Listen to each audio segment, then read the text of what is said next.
Salut les gens, c'est Amal et aujourd'hui on se retrouve pour ce 23e jour du mois Pokémon.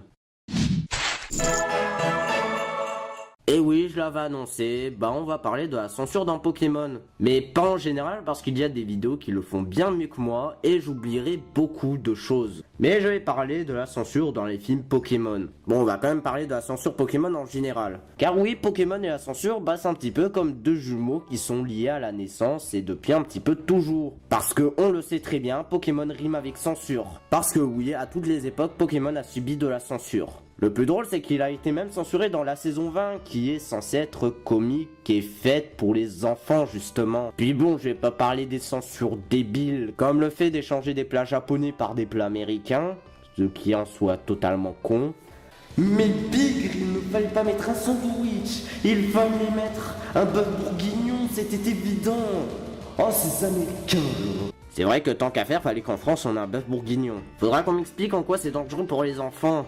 Il y aura jamais quelqu'un pour dire « Oh non, des plats japonais, ça craint !»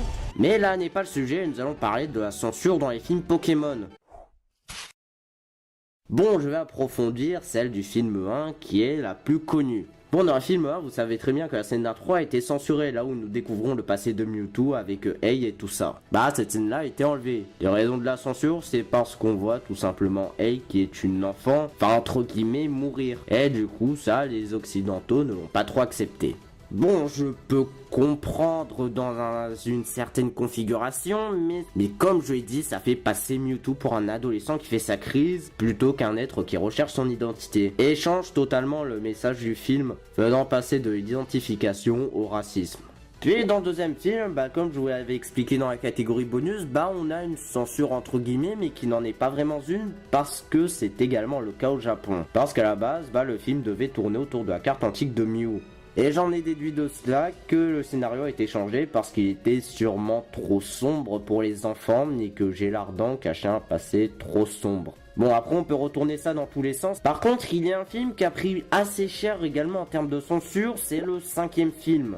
Tout d'abord, il faut savoir que dans la version japonaise, il y avait une scène d'intro expliquant l'histoire de la ville de Maltemar. Et le fait qu'il y ait à l'époque plusieurs Latios et Latias qui les protégeaient d'un immense tsunami. Parce que selon eux, cela créerait trop de confusion chez les spectateurs. À ce niveau-là, je vais pas me plaindre en me disant que c'est complètement débile, parce qu'au final, il y a un certain fond de vérité. Mais il fallait faire le travail complètement, parce que oui, à un moment dans le film, dans les versions occidentales, il est fait référence au fait que Latios et Latias avaient un père, qui était un autre Latios qui avait créé la Roséam. Et je trouve que faire ça, ça crée encore plus de confusion. Limite, j'ai à me poser des questions durant tout le film avant de découvrir cette anecdote. Bon, pour le fait que je vais énoncer, le terme de censure n'est peut-être pas approprié, mais j'avais envie de le mettre dans cette vidéo. Oui, ce film-là, comme le film 2, a subi des modifications au niveau de son scénario. Et à la base, ça devait raconter ceci. À la base, l'antagoniste devait être un dresseur maléfique qui voulait attaquer la ville de Altemar et ses habitants avec des Pokémon qui sont Ptera et Kabutops. Déjà là, ça nous fait mieux comprendre pourquoi ce sont des Ptera et des Kabutops qui attaquent la ville dans le 5e film.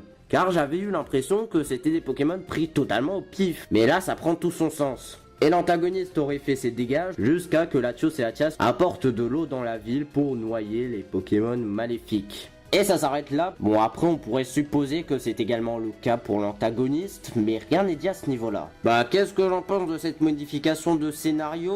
J'ai envie de dire que cela aurait donné un petit peu plus de sens au film. Parce que oui, j'avais dit que les antagonistes en tant que rôle d'antagoniste, ils étaient un peu cons. Et en soi, la péripétie dans ce film était amenée de manière assez maladroite. Bon, certes, ce que vous avez raconté c'est assez manichéen, mais cela aurait pu amener de la péripétie de manière logique. Pour finir, j'ai une petite anecdote qui est plutôt marrante. A noter qu'en Allemagne, l'affiche du 6e film, c'est celle-ci. Je vous jure que j'ai pas fait de photomontage, c'est bien l'affiche du 6e film. Bon, faut croire qu'ils ne connaissaient pas vraiment les Pokémon mis en avant pour ne pas se rendre compte de l'erreur. Oui, je l'ai mis là parce que j'ai trouvé ça très drôle. Au final, Pokémon et la censure, ça n'a pas l'air de s'en finir. Et la série a toujours subi des censures plus ou moins justifiables. En fait, la cause des plus grosses censures, c'est parce que nous, en tant qu'Européens, on a le droit à la version américaine. Car oui, dans des animés aussi mondiaux que Pokémon, ça passe par la case Japon, puis États-Unis où tout est traduit et modifié, pour ensuite venir chez nous. C'est pourquoi nous avons des censures assez débiles, et surtout un espèce de pseudo-patriotisme. Et c'est ce qui explique également pourquoi nous avons les génériques traduits de l'anglais. Bon, à ce niveau-là, c'est pas trop mauvais, sauf... Oh putain! Voilà, c'était pour conclure cette vidéo. Donc, comment se retrouve-t-on à Mile? Encore toi? Tu m'auras pas comme ça, j'ai encore amélioré mes pouvoirs par rapport à la dernière fois. Je sais à quoi m'attendre. Sache que moi aussi, j'en ai bien appris sur tes pouvoirs. Et par conséquent, j'ai prévu 2-3 choses. Ah mince, c'est pas tout, mais faut... Quoi? Faut que je sois sûr d'un truc.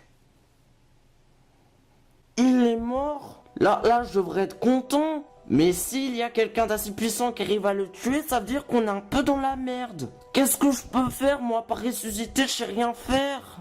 Mon seul devoir, c'est d'aller prévenir les autres.